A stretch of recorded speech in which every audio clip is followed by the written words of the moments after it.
Nossa analista de economia vem aqui porque agora a gente vai falar sobre assunto de economia. Opa. Muito bem-vinda. Muito obrigada, Muriel. Muito obrigada, bom te ver aqui. Viu? De vez em quando eu apareço aqui, quando você menos espera eu apareço. Muito querida você, obrigada. Nossa, hoje vai ter decisão importantíssima. O que não falta é notícia. O Comitê de Política Monetária do Banco Central, o Copom, decide hoje, então, a taxa básica de juros do país. Isso. O patamar deve ser mantido em 13,75%. É o que espera o mercado. Pelo menos é a expectativa, né? Mas isso tudo acontece apesar aí dos números positivos de inflação que a gente tem acompanhado nos últimos meses. E agora a gente vai falar justamente sobre essa expectativa muito grande do Copom. Hoje, então, deve ficar tudo igual, pelo menos nos juros, mas aí tem uma expectativa para um comunicado, né, Elaine? Quero te ouvir. Exatamente. Esse comunicado é um comunicado pequeno que sai depois da reunião. Não é a ata do Copom. A ata do Copom é um documento maior, com muitos detalhes, que mostra como que o Banco Central está vendo inflação, cenário lá fora, aqui dentro. Isso aí, essa ata só sai na terça que vem, mas nesse comunicado curto, todo mundo espera aí ver sinais de que o Banco Central possa começar a cortar a taxa de juros, porque o Banco Central, antes de tomar qualquer mudança de movimento em relação à taxa de juros, ele sinaliza uma reunião antes, né? Então, vai ser olhado com lupa esse comunicado. A gente fez uma artezinha para mostrar para as pessoas como é que funciona essa reunião do Comitê de Política Monetária. Foi uma artezinha até inspirada aí numa arte que a gente encontrou na página do Banco Central. A gente achou super didática, bacana para trazer aqui para mostrar para vocês. Maravilha. Então, são 9 integrantes, né, do Comitê de Política Monetária, 9 incluindo aí o presidente do Banco Central. Então, o presidente do Banco Central, mais 8 diretores do BC. Todos esses diretores, Muriel, são indicados aí pelo governo e passam por uma sabatina do Senado.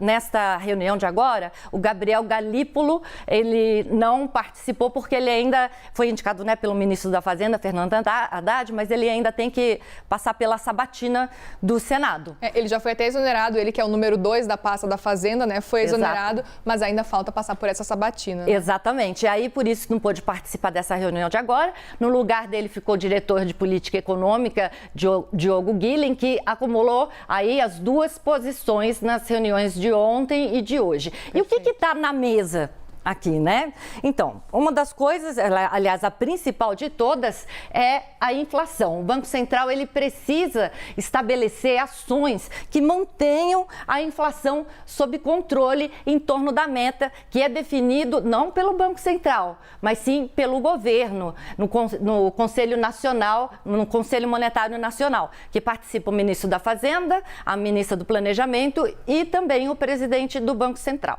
Mas não é o Banco Central que define.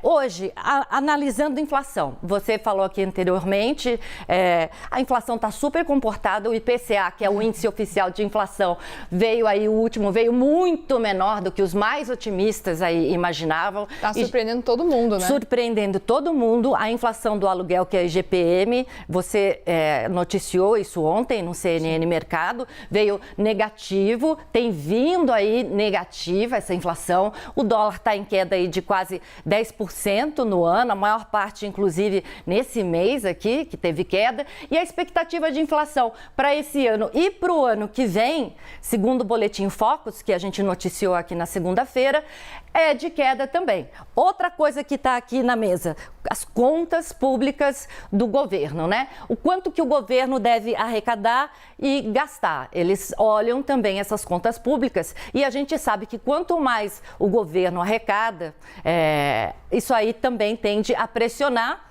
a inflação, que é a principal coisa que o Banco Central está olhando. E nesse ponto das contas públicas também pode entrar o marco fiscal, que está começando a avançar. Exatamente, trouxe otimismo para o mercado, o novo marco fiscal, porque aí a gente olha para uma trajetória de dívida pública que não é mais explosiva.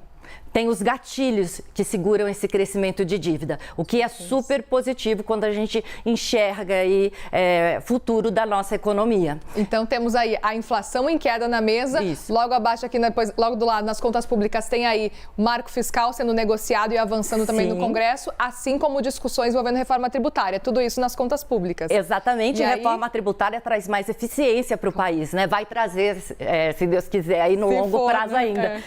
Atividade econômica, eles também dão uma analisada na atividade econômica. O que a gente está vendo? 2% de crescimento nas projeções para esse ano aqui. Primeiro trimestre explodiu, ninguém imaginava que ia crescer tanto a economia, principalmente, minha gente, por causa do agronegócio, né? Como o professor disse anteriormente, outros setores como comércio, serviço, indústria, têm vindo aí abaixo, inclusive abaixo do esperado. Mas o crescimento, por enquanto, está sendo positivo e puxado principalmente pelo agronegócio. E no segundo semestre, a gente não vai ter mais esse efeito de agro, não, porque ele é mais concentrado no primeiro tri. Então, isso aí também está sendo discutido no Banco Central, que com certeza está levando em conta essas coisas que a gente está discutindo agora aqui. E por último aqui, cenário externo, minha gente. E aí, a gente olha para o cenário externo, é um cenário difícil, Europa ainda enfrentando aí inflação, subindo juros, nova expectativa de aumento de juros para julho agora, né? Estados Unidos aí, o Banco Central de lá resolveu dar um tempo aí na relação, para dar uma olhada aí em outros sinais da economia, mas não descartou aumento de juros de novo. E na China aí, que é uma economia importantíssima, principalmente para o mundo e para nós, né, nosso maior parceiro comercial, tem dado aí sinais de crescimento, às vezes positivo, às vezes negativo, né? Então, o que acontece hoje, né?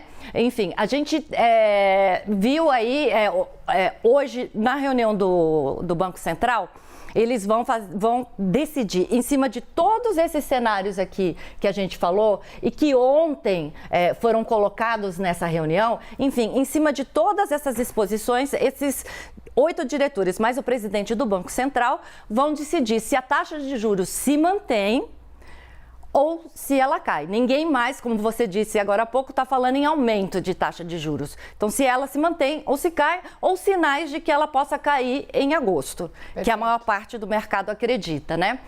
A gente fez até uma arte para falar aqui rapidamente com vocês, para mostrar como que foi o histórico aí da taxa Selic, né?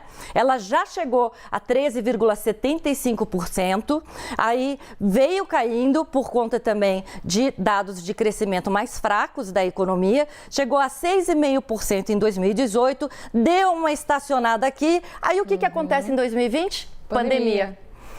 Aí começou aqui, ó, a escadinha aqui, descendo, por causa da pandemia, porque a economia, enfim, foi para baixo, 2%. Chegamos nesse nível aqui, 2% é a menor taxa de juros da história do país. A gente nunca teve uma taxa de juros assim tão baixa. E chegou, então, por conta para estimular a economia. Ficou 5 meses aqui, aí o que aconteceu? Inflação começou a dar sinais de alta de novo. Porque aí tudo começou a voltar aos pouquinhos e aí a inflação... O online começou a voltar, compras online, compras de computador, porque as pessoas estavam de home office, compra de material de escritório. E a gente teve um outro problema também. A gente teve no nosso clima uma seca que afetou muito alimentos e também, principalmente, pastagem de gado, de boi.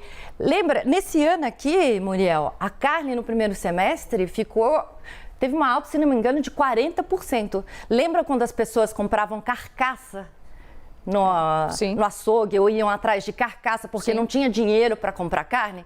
Foi esse período aqui. E aí, para conter essa inflação, que chegou a 10% nesse ano...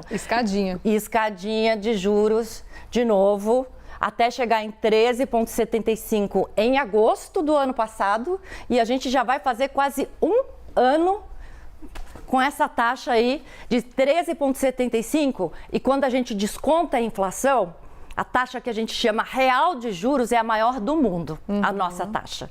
Então, assim, é uma taxa bem alta, né?